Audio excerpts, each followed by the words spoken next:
Leyendo la Biblia por primera vez, parte 1, Escuchando la voz de Dios, por James B. Jordan. Me pidieron que les hablara sobre leer la Biblia. Leer la Biblia de nuevo por primera vez o entender la Biblia, ya saben, eso tomaría el resto de nuestras vidas hablar sobre ese tema. Así que vamos a hablar sobre algunos aspectos de ello y trataré de darles algunos consejos y algunas cosas en que pensar o a lo largo de esta línea. Y lo primero que quiero hablar con ustedes esta noche es el hecho de que primero y principalmente ustedes no quieren leer la Biblia. Quieren oír la Biblia. Las Escrituras nos dicen una y otra vez que oigamos la palabra de Dios. No dice mucho sobre leerla. No es que no deban leerla, sino que lo más importante es oírla. Vale. Ahora quiero que pensemos sobre oír la Biblia un poco antes de hablar sobre leerla. Para que entendamos cómo Dios la escribió y por qué es importante para nosotros pensar en oír la Biblia. Vale. ¿Cuándo fue escrita originalmente la Biblia? Hace mucho tiempo. ¿Quién la escribió? Escribas la escribieron.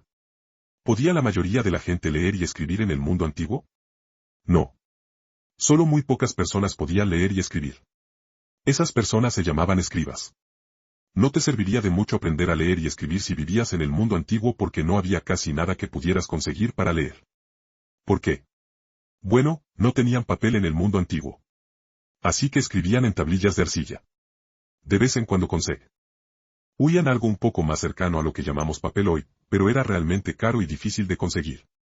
Muchas veces escribían en piel de oveja, que se aplanaba. Claro, hay muchas ovejas alrededor, pero aún así, ¿cuántas pieles de oveja consigues? O podías conseguir papiro de Egipto y escribir en él. Todos recuerdan eso de la escuela, que había este material pero no había mucho de él y todo tenía que copiarse a mano, lo que significaba que las copias eran realmente caras. Ahora, eso no cambió hasta justo antes de la Reforma Protestante cuando nuestro amigo Gutenberg inventó la imprenta y pudo imprimir libros.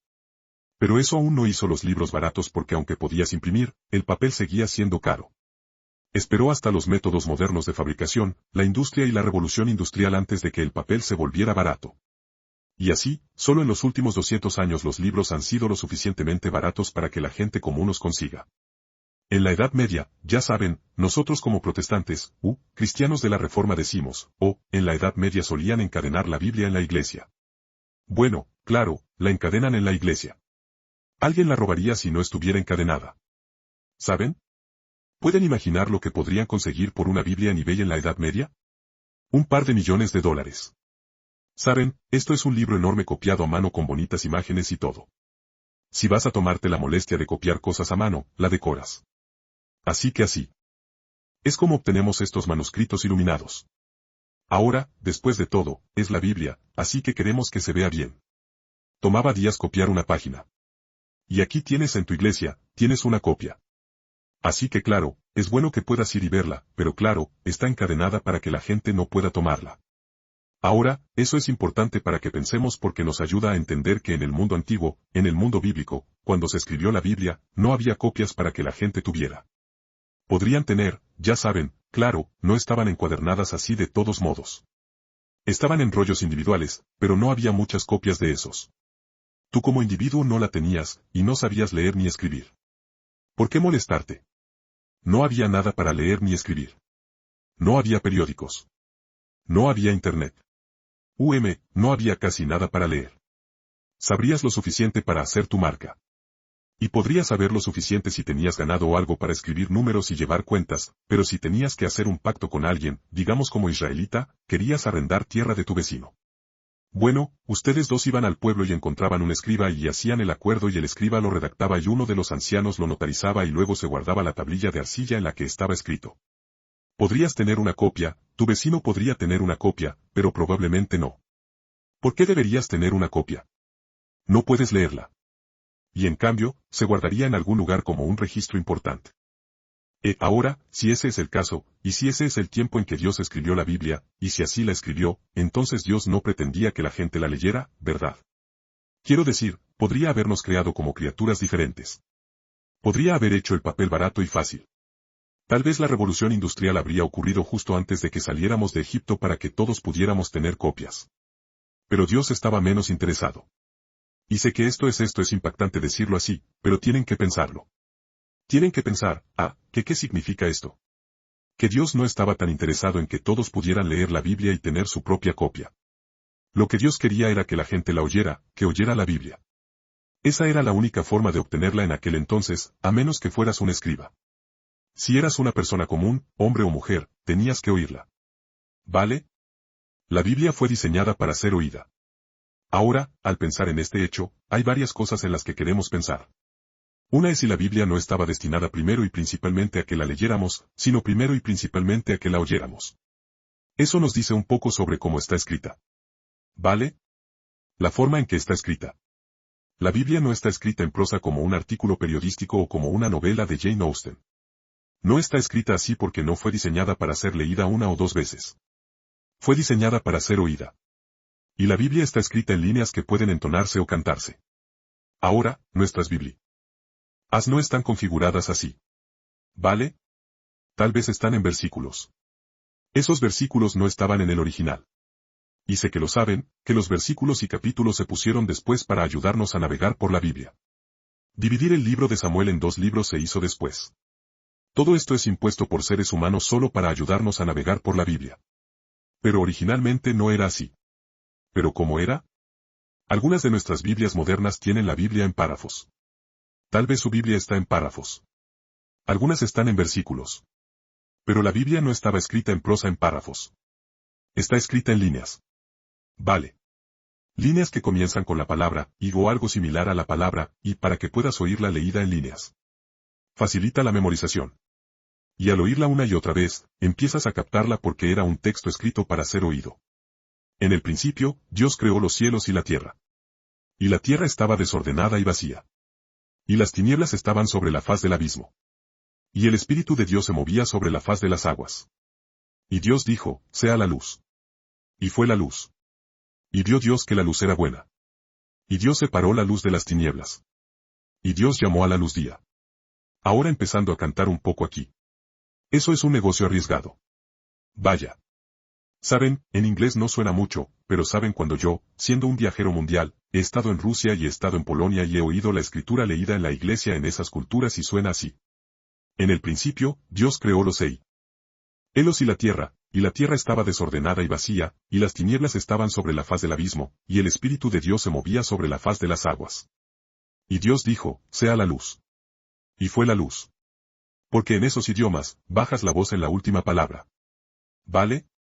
Ahora, así eran los idiomas.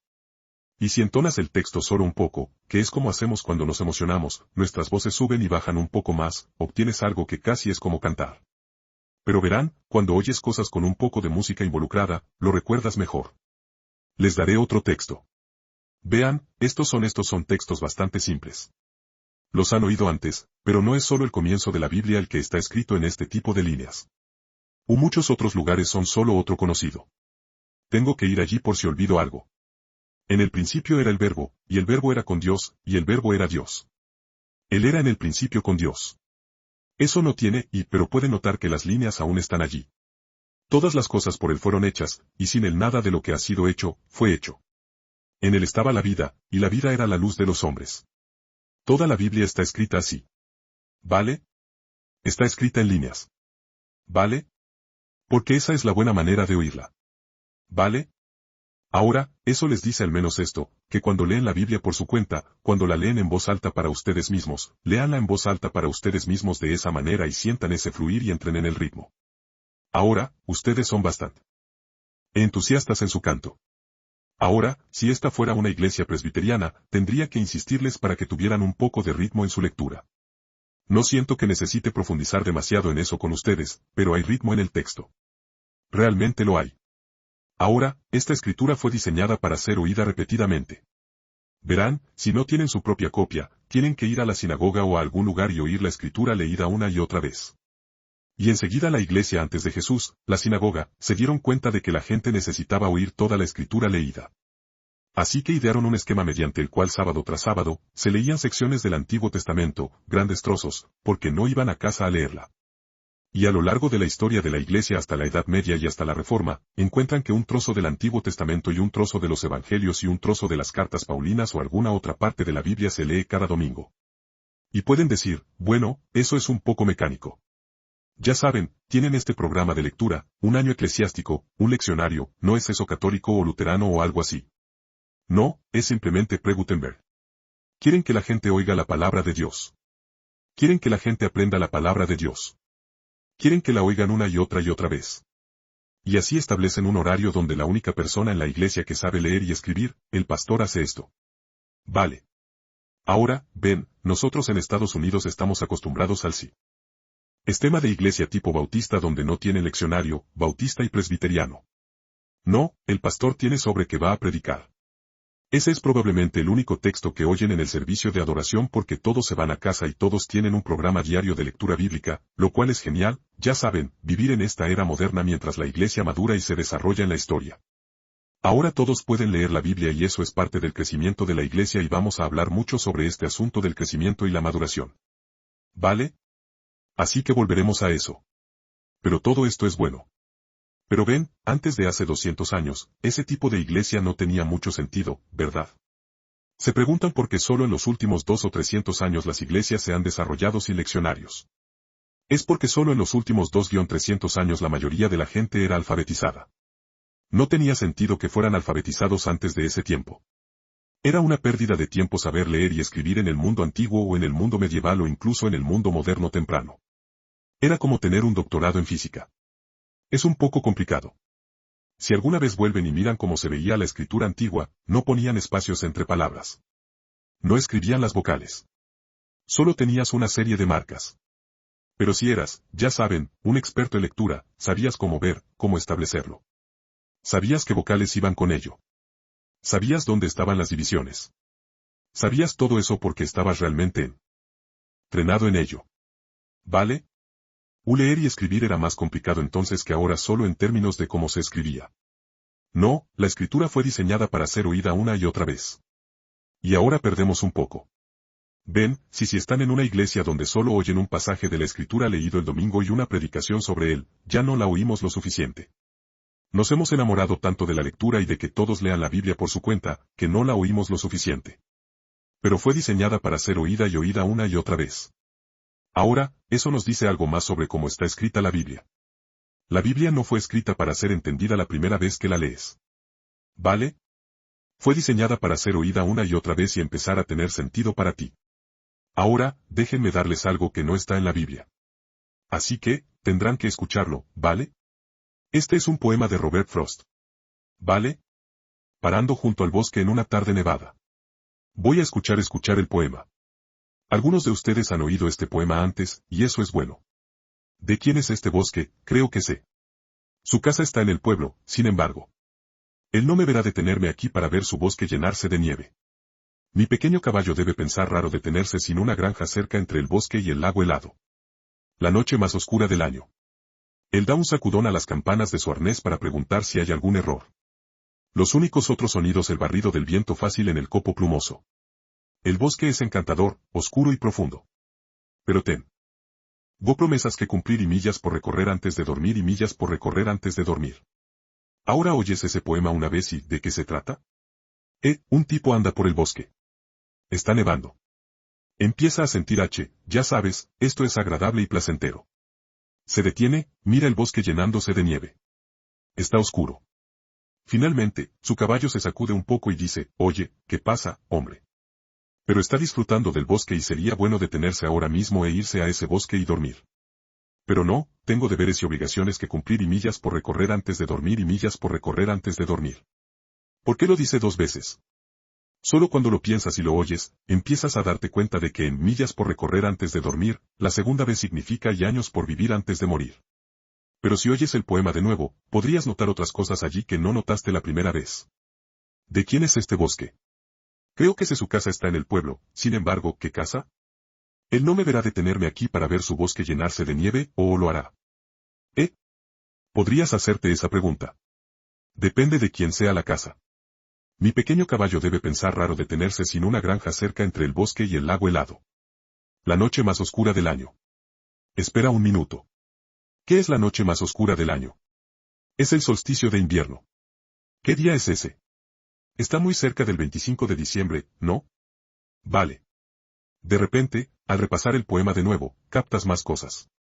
Ahora, no captas esas cosas porque tengas algún otro texto por aquí que diga, oye, tonto. El tipo que posee ese bosque es el Señor, y la iglesia es la casa en el pueblo, y claro, te va a haber detenido aquí. Y estás entre el bosque y el lago helado. Estás como en medio en tu vida viajando por este camino y te está bautizando la nieve y estás pensando en la muerte porque es Navidad. Pero oye, este día el mundo cambia y así sigues adelante. No hasta que yo llegue y les diga eso, y eso podría no ser siquiera del todo lo que él tiene en mente. Pero es al repasarlo y repasarlo que empiezas a captar más cosas. Y la Biblia está llena de cosas así. Saben, estás leyendo la Biblia y todo va bien y de repente te topas con un muro de ladrillos. Un muro de lo extraño con disculpas a Smallville. El muro de lo extraño. Vamos a topemos con un muro de ladrillos de lo extraño. Aquí hay uno en Génesis capítulo 32. Todo va bien. Vale. Jacob luchando con el ángel. Vale. Ya es hora de que Jacob arregle sus asuntos con el ángel. Y así el versículo 24 de Génesis 32 dice, y se quedó Jacob solo, y luchó con él un varón hasta que rayaba el alba. Bueno, ya sabemos que no es solo un hombre. Ya lo sabemos porque hemos oído esta historia antes, que no es solo un hombre. Y versículo 25, y cuando vio que no podía con él, tocó en el sitio del encaje de su muslo, y se descoyuntó el muslo de Jacob mientras con él luchaba. Y él le dijo, déjame, porque raya el alba. Y él le dijo, no te dejaré, si no me bendices. Y él le de. Hijo, ¿cuál es tu nombre? Y él respondió, Jacob. Así como está escrito. Y él le dijo, no se dirá más tu nombre Jacob, sino Israel, porque has luchado con Dios y con los hombres, y has vencido. Ahora, la primera vez que pasas por ello, podrías detenerte y pensar, espera un minuto, ¿qué significa eso? Y Jacob le preguntó, y dijo, declárame ahora tu nombre. Y él respondió, ¿por qué preguntas por mi nombre? Y lo bendijo allí. Entonces Jacob llamó el nombre de aquel lugar Peniel, porque dijo, he visto a Dios cara a cara, y fue librada mi alma. Y le salió el sol cuando pasó a Peniel, y cojeaba de su muslo. Ahora, llegamos al muro de lo extraño.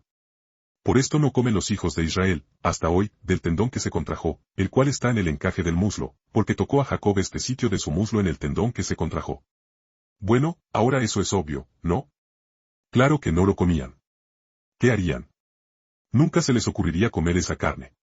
¿Verdad? ¿Se te ocurriría a ti? ¿Tiene sentido para ti? No. Vamos. Sean honestos. Saben que no tiene sentido. Saben, es simplemente extraño. ¿Vale? Y hay muchas cosas así en la Biblia porque este texto no fue diseñado para tener perfecto sentido la primera vez que lo oyes, la primera vez que lo lees. Necesitas oírlo una y otra vez y empieza a tener más y más sentido. Por ejemplo, Dios lo toca en el encaje de su muslo. ¿Por qué lo toca allí y lo hiere allí? Para que Jacob cojee. Está cojeando mientras cruza el río. Vale. El sol es. Con acento saliendo, una señal de fuerza y poder. Y Jacob está cojeando mientras cruza el río. Y el sol sale detrás de él. ¿Es esto una señal de poder? Dios dice, has luchado con Dios y con los hombres, y has vencido. Ahora, no creo que esto fuera un problema para las primeras personas que lo oyeron, pero lo es para nosotros. ¿Qué tiene de malo eso? Asumimos que cuando Dios lucha con nosotros, su propósito es derrotar nuestra pecaminosidad y quebrantarnos para que seamos buenos cristianos. ¿Verdad? Y Dios hace eso. Y en ese caso, debería decir, has luchado con Dios y con los hombres, y finalmente, yo he vencido. Jacob, finalmente he vencido. Finalmente estás en sumisión a mí. Yo has estado luchando conmigo durante 97 años, Jacob. Esos son los años y los cuentas. Has estado peleando conmigo durante 97 años, Jacob. Pero finalmente, he vencido. Pero eso no es lo que dice. Dice que Jacob ganó. Has luchado y has vencido. Vale, Jacob, has estado peleando conmigo durante 97 años. Tú ganas. Me rindo contigo, hombre. Te veré de nuevo cuando mueras por un par de minutos antes de ir al infierno y eso será todo. Porque me rindo contigo, Jacob. Tú ganas. Hemos estado peleando durante 97 años y tú ganas, Jacob. Adiós. No, aparentemente no es eso lo que significa. Entonces, ¿qué significa? Hemos estado luchando todos estos años, Jacob, y finalmente tú has vencido. ¿Qué significa eso? Sabes, podrías haber pensado que sabías lo que significaba, pero al oírlo una y otra vez, empiezas a dar. Te cuenta, entonces tal vez empiezas a darte cuenta al oír esto y el resto de la historia que lo que significa es que he estado luchando contigo para que pudieras crecer y ser fuerte y ahora eres lo suficientemente fuerte para entrar en la tierra. Así como Dios nos lleva por experiencias difíciles para hacernos más fuertes. Lo que no nos mata nos hace más fuertes. Bueno, Nietzsche dijo eso queriendo decir otra cosa, pero hay cierta verdad en ello. ¿Vale? Dios nos mata y nos hace más fuertes al mismo tiempo al llevarnos por experiencias de muerte y resurrección. ¿Vale? Así que Dios dice, ahora que eres lo suficientemente fuerte para tomar la tierra, te dejaré entrar en la tierra prometida ahora de vuelta en ella. Y estoy orgulloso de ti, hijo. Eres fuerte. Sabes, hemos estado luchando durante años, y ahora hemos luchado hasta un empate. ¿Estás listo? Así que aquí como señal de tu victoria le da una cojera. ¿De qué se trata?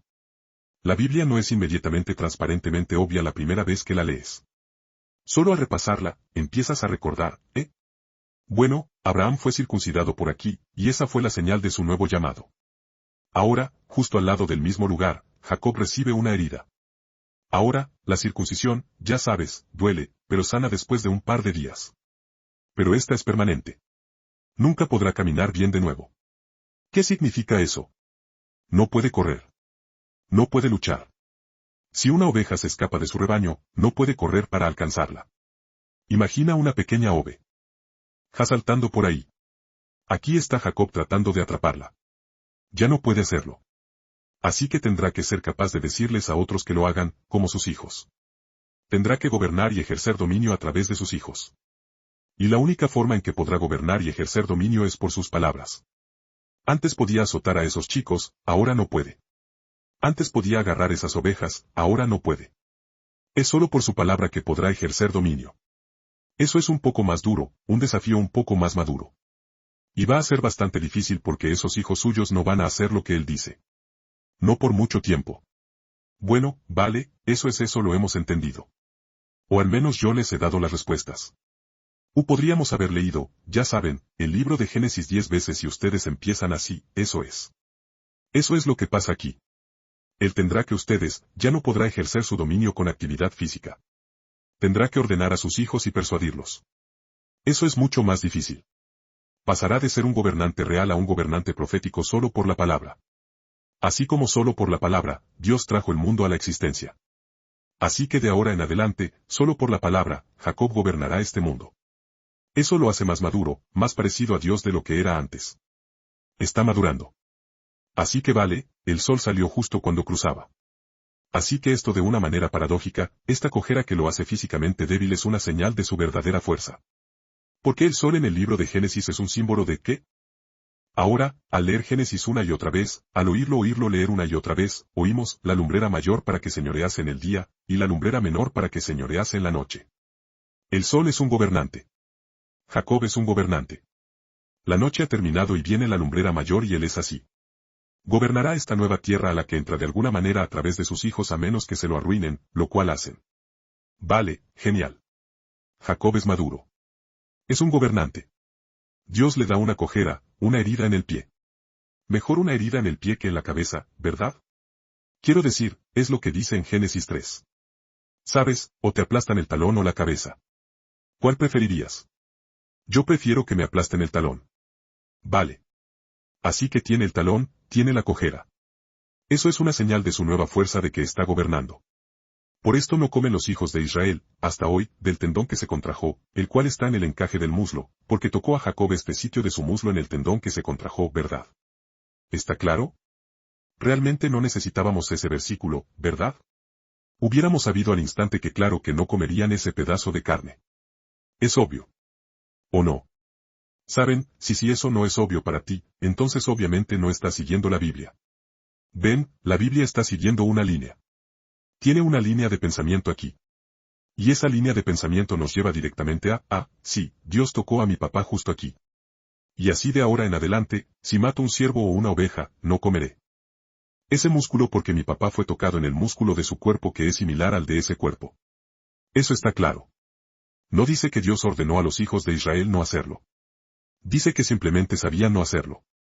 Ahora, sean honestos. ¿Es obvio para ti? No. Bueno, entonces eres ignorante. Tampoco es obvio para mí. Vale. Así que soy ignorante. Pero así es, ¿cómo no vamos a ser ignorantes si vivimos en el mundo antiguo? Vamos a oírla. Y aquí significa que vamos a leerla. Y simplemente no podemos leer solo este versículo una y otra vez. No se aclarará más si seguimos leyendo el versículo 32 una y otra vez. Pero tarde o temprano, si leemos Génesis y tal vez si lees Génesis, Éxodo, Levítico, Números y Deuteronomio, esos libros una y otra vez, empezamos a ver que los seres humanos y los animales combinados son análogos entre sí. ¿Vale? Y por eso los sacrificios son como son. Y empezamos a ver si Dios toca algo, ese algo se vuelve santo. Las cosas santas se dan a Dios. Y así como una forma de respetar eso cuando matamos un animal, ese pequeño músculo en particular se considera santo porque nos recuerda a Jacob. Y así lo apartaremos para Dios y no lo comeremos. Tal vez. Ahora, llegamos a esto diciendo que cuando lees la Biblia, te encuentras con estas cosas que son realmente extrañas. Son raras. Vale. Y es como toparse con un muro. Así que, ¿qué hacemos? Simplemente leemos más allá al siguiente versículo. Ven, eso es lo que hacemos. Lo cual está bien. Vale. Es lo que tienes que hacer. Pero el texto, porque la Biblia es así.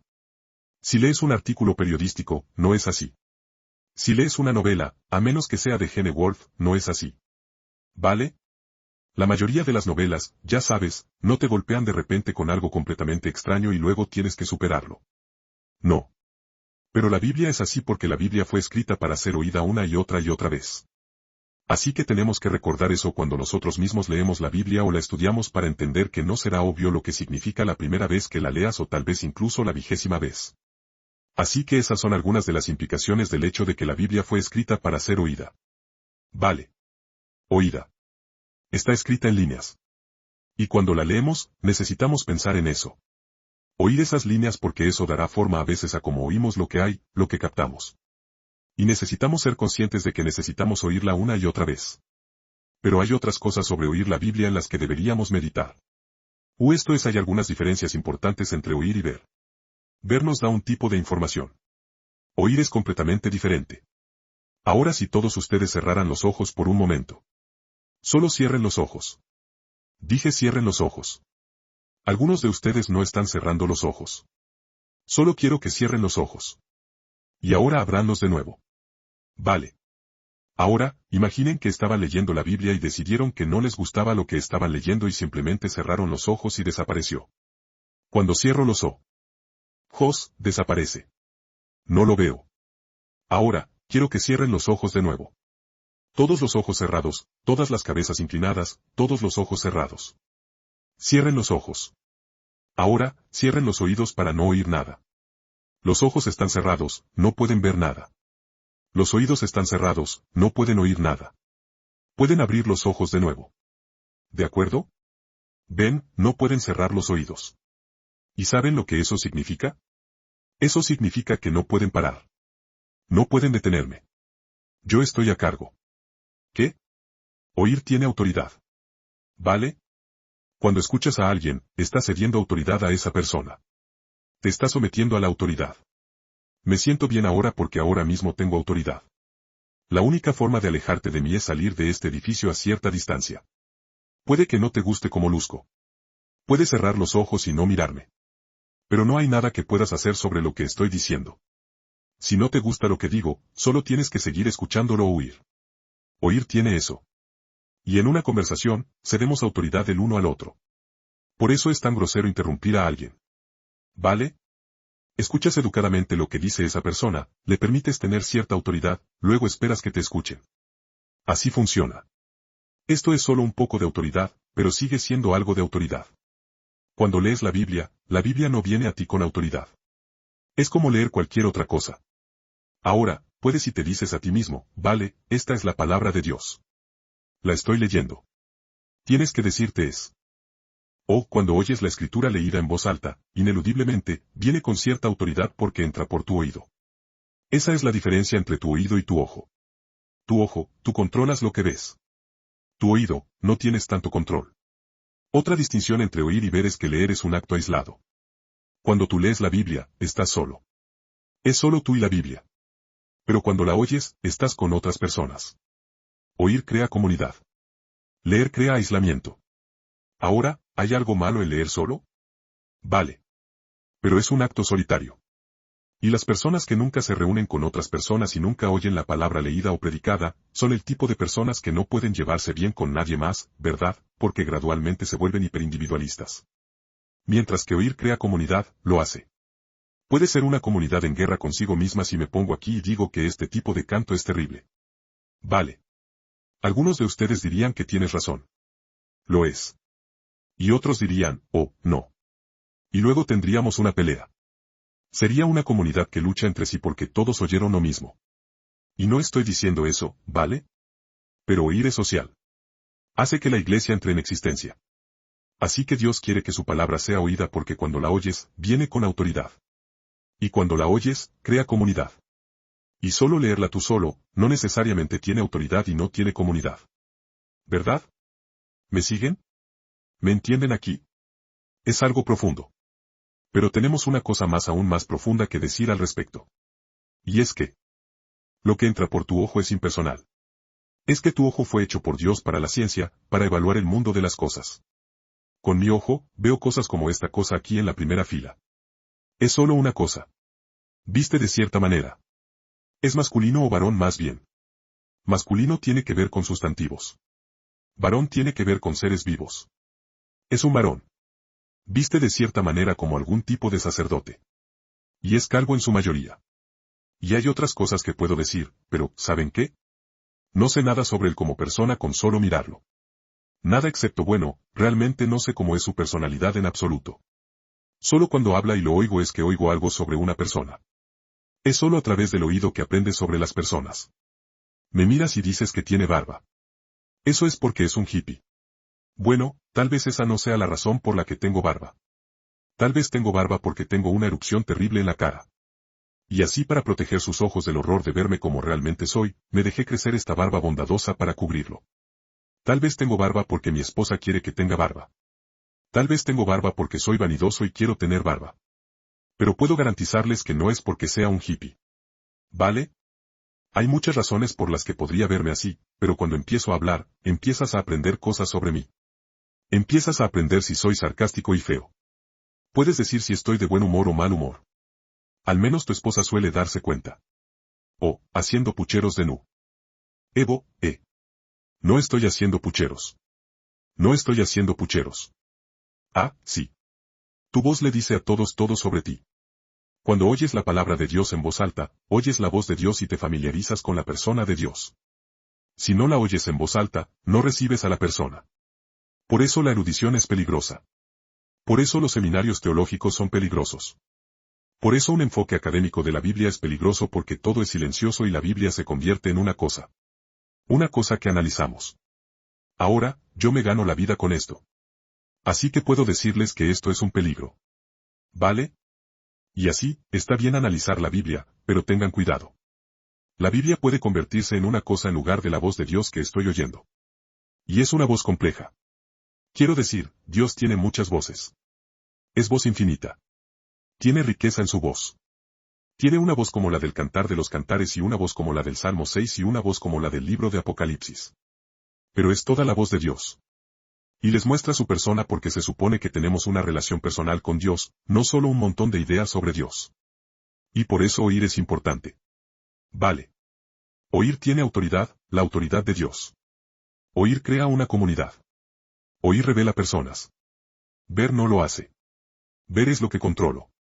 Tengo dominio sobre el mundo. Es lo que Dios le dijo a Adán y Eva. Tomen dominio.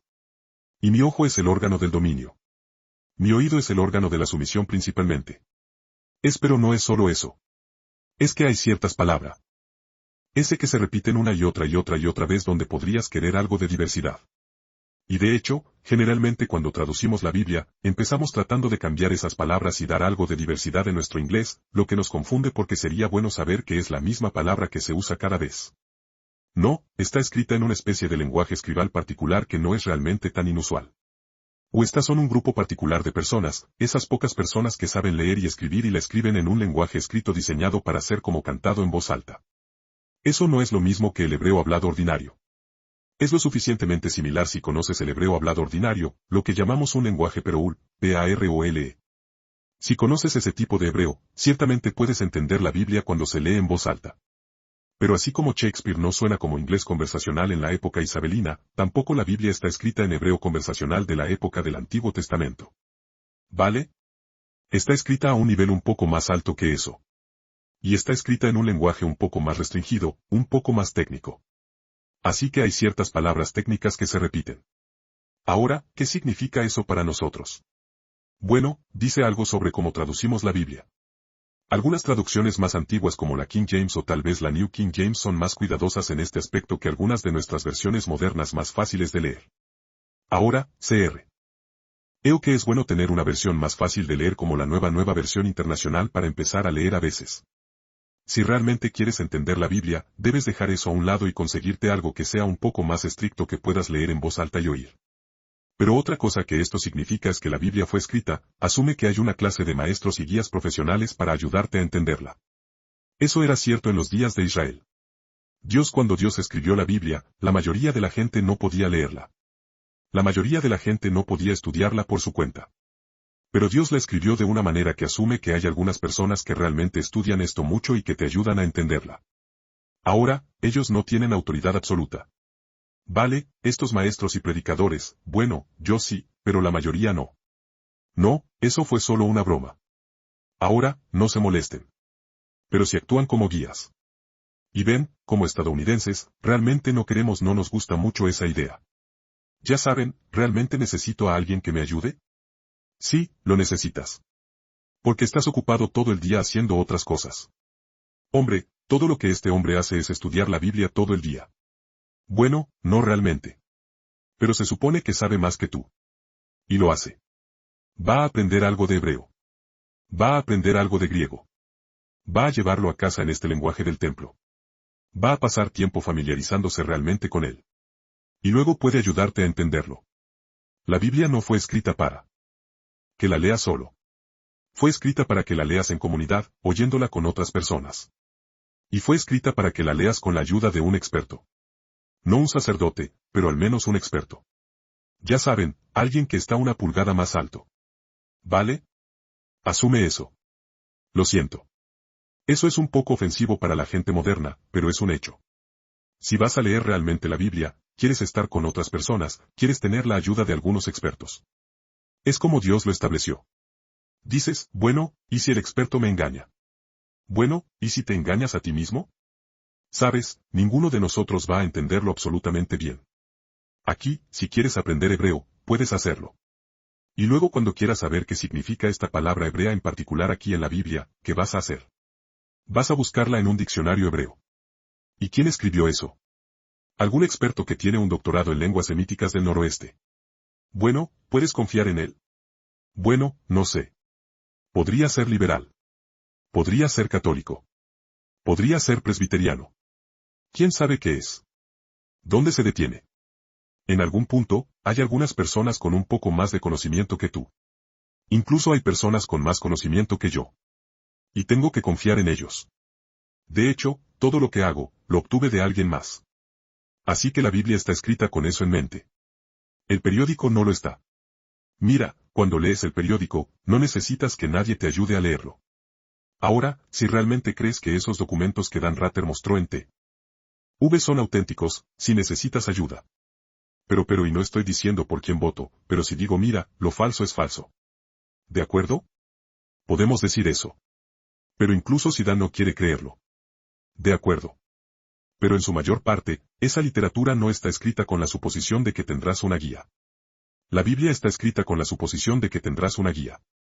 ¿Vale? Y que las personas que son guías mismas están aprendiendo de otros que les enseñaron. ¿Vale? Porque en Israel, todos estos libros, los primeros 5 libros, Génesis a Deuteronomio, fueron colocados en el tabernáculo y enseñados por los sacerdotes, asistidos por los levitas. Malaquías dice, los labios del sacerdote han de guardar la sabiduría, y de su boca buscarán la ley. Asistiéndolos estaban los levitas que fueron esparcidos que fueron colocados en las ciudades como pastores de iglesias locales o sinagogas en los días de Deuteronomio. Estaban aprendiendo de los sacerdotes. Esos eran casi los únicos que podían leer y escribir. Probablemente tal vez algunos profesionales que no eran levitas, pero los levitas eran la tribu escribal. Vale, estas son las personas que te guiarán. Hablan entre sí. Tienen mayor experiencia. Esto se coloca en el templo. Y a medida que se escribieron los libros del Antiguo Testamento, se entendió que esta era literatura del templo. Los nuevos libros se colocaron en el templo. A veces tenemos la idea de que, ya sabes, alguien escribió el libro de Esther y Esther era tan genial que... Alguien dijo, ¿sabes qué? Creo que tal vez esto es divinamente inspirado. Y dijeron, ¿sabes qué? Tal vez deberíamos añadirlo al Antiguo Testamento. Tal vez deberíamos. Y luego lo debatieron por un tiempo y finalmente lo pusieron. Mientras tanto, se escribió el libro de Judith y la gente dijo, ¿sabes? Esa es Judith. Es una chica bastante dura, ya sabes, matando, cortando la cabeza de, ya sabes, el enemigo allí salvando el pequeño pueblo virginal de Belén significa virgen. ¿Alguna vez leíste el libro de Judith? Bueno, es una historia genial. Deberías leerla algún día. Tal vez deberíamos ponerla en la Biblia. No, tal vez no debería ir en la Biblia. Vale, la pondremos en los apócrifos. Vale. No. El libro de Esther está lleno de alusiones al templo. Todo tipo de cosas en ese libro salen directamente del templo. La forma en que se describe el palacio, el hecho de que el rey tiene su propio lugar santísimo. Cualquiera que entre allí será muerto. Tiene un pequeño jardín afuera. Está lleno de ilusiones a las partes anteriores de la Biblia. Está escrito como Biblia por alguien entrenado en esta tradición de escritura y pensamiento para ser añadido. Igual que el Cantar de los Cantares. El Cantar de los Cantares está lleno de todas estas alusiones al templo y a la tierra porque retrata al Señor en Israel. Así que no es solo un montón de poesía amorosa que terminó en la Biblia. Está escrito desde el principio como un sueño. La mujer sueña el sueño mesiánico. Y mientras sueña, Salomón se vuelve más que Salomón. Se convierte en el mismo templo porque todo el libro de del Cantar de los Cantares es un sueño. Pero está escrito en lenguaje del templo. Así que cuando los evangelios llegan, están escritos así. Estos son hombres educados, entrenados. Esto no fue literatura popular que encontró su camino en la Biblia. Hasta cierto punto, todos los involucrados en su escritura estaban conscientemente en esta tradición, entrenados de esta manera. Y necesitamos tener eso en mente al leerla para darnos cuenta de que está escrita de cierta manera. Fue para ser oída. Asume algunos guías. Ahora, hay una última cosa que decir sobre oír la palabra. ¿Vale? Oír la palabra significa que necesitas un maestro. ¿Vale? Necesitas a alguien que tenga algún entrenamiento en esa tradición. Y desafortunadamente, puedes ir al seminario hoy y no aprender mucho sobre esa tradición. No recibir mucha Biblia. Como que recibes todo lo demás excepto la Biblia cuando vas al seminario, recibes apologética, historia de la iglesia, esto, aquello y lo otro. Pero si recibes alguna ayuda. ¿Vale? Pero quieres eso. Quieres al menos a alguien que te ayude a leerla, incluso si no siempre estás de acuerdo con ellos. Y lo último sobre oír la Biblia es que Dios bendice la escritura, el aprendizaje de la escritura. Él bendice en la mesa. El lugar principal donde oyes la Biblia y empiezas a entenderla es cuando estás reunido en la mesa. Ahí es donde Jesús se encuentra con nosotros. Si quieres oír su voz, necesitas estar donde Él está. Y de manera especial, se encuentra con nosotros en su mesa. No es solo que nos reunamos con otras personas al azar para oír la Biblia y hablar sobre ella entre nosotros y tener esa conversación oral. Especialmente aquí cuando venimos como la comunidad bautizada que ha sido toda rociada o empapada o sumergida en la misma agua. Y no sé. Pero todos estamos en la misma mesa aquí. Todos estamos sentados alrededor de esta mesa comiendo la comida, teniendo una conversación. Jesús está aquí a través de la boca del pastor y la boca de otras personas que comparten. Nos está hablando en este grupo profético. Todos somos profetas, ¿verdad? Y lo que dice en Hechos 2, todos ustedes son profetas. Así que cuando empiezan a hablar sobre la Biblia y compartirla entre ustedes, eso es una conversación profética. El Espíritu se mueve en esa conversación. Si es en la iglesia y en la mesa, incluso si el Espíritu mueve a alguien a decir algo estúpido, es solo para que alguien más diga, espera un minuto, eso es estúpido. Y lo corrija. ¿Vale? Ese es un significado profético. Hablo en serio. Y así es como la Biblia cobra vida para nosotros. Contexto personal de oír en la mesa. Y es ese lugar donde obtenemos el conocimiento secreto. ¿Vale?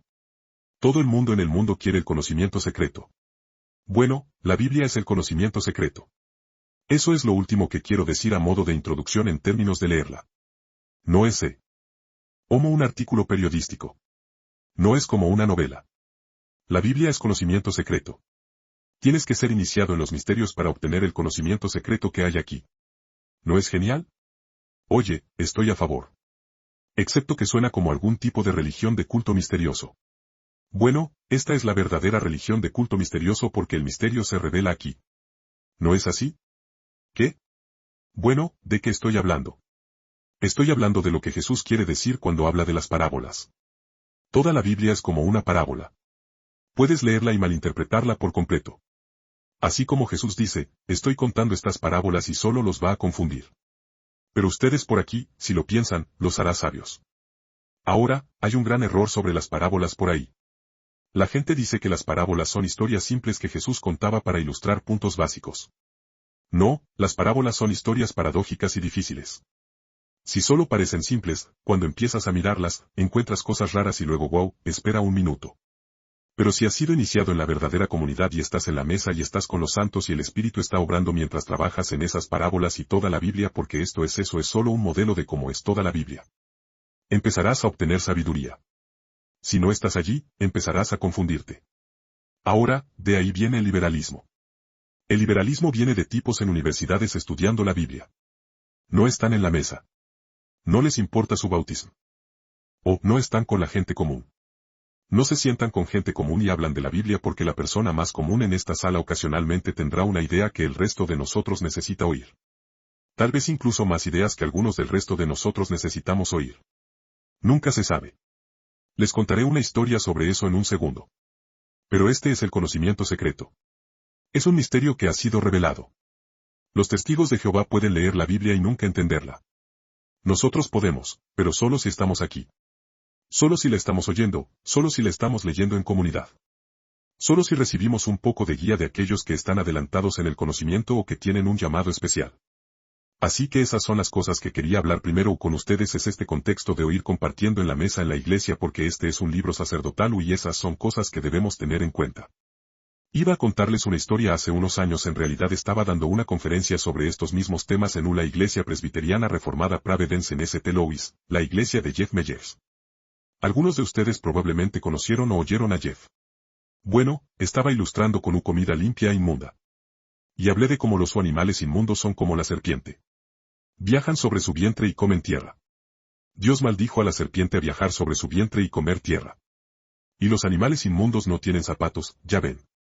Simplemente caminan sobre sus patas blandas justo en la tierra y comen carroña y otras cosas que hay allí abajo. Y la serpiente come tierra. Y hablé de eso por un tiempo. Y después de terminar, una niña de 10 años se acercó y dijo, Señor Jordan, y yo dije, sí, querida. Y ella dijo, bueno, usted decía que el hombre está hecho de polvo, ¿verdad? Y dije, sí. Bueno, si la serpiente come polvo, significa eso que come personas. Dije, bueno, de hecho ya conocía esa verdad. Yo había pensado en eso antes, pero sí, tienes razón, querida. No, claro que yo no había pensado en eso antes. Pero claro, el diablo, como león rugiente, busca a quien devorar. Y si la serpiente come polvo, entonces una de las cosas que se dice allí en Génesis 3 es que si no tienes cuidado, el diablo te comerá y te irás al infierno. O entras en el cuerpo de Cristo o entras en el cuerpo de la serpiente. ¿Vale? ¿En cuál quieres estar? Vale. Jesús te comerá si no eres ni frío ni caliente. Te escupirá de tu boca, de su boca. Así que entras en el cuerpo de Cristo usando ese simbolismo. O el diablo te comerá ya que estás hecho de polvo. Al polvo volverás. Cuidado. Nunca había pensado en eso antes, pero ella sí. Así que lo he robado y usado muchas veces desde entonces, pero siempre he tratado de dar crédito. Bueno, esa es otra parte de cómo nunca sabes cuando el oír la palabra de Dios y el oír sobre la palabra de Dios despierta pensamientos de todos en la comunidad profética. Y así, ya saben, antes de empezar a hablar sobre. Ya saben, de ahora en adelante será usted y su Biblia y cómo lee su Biblia.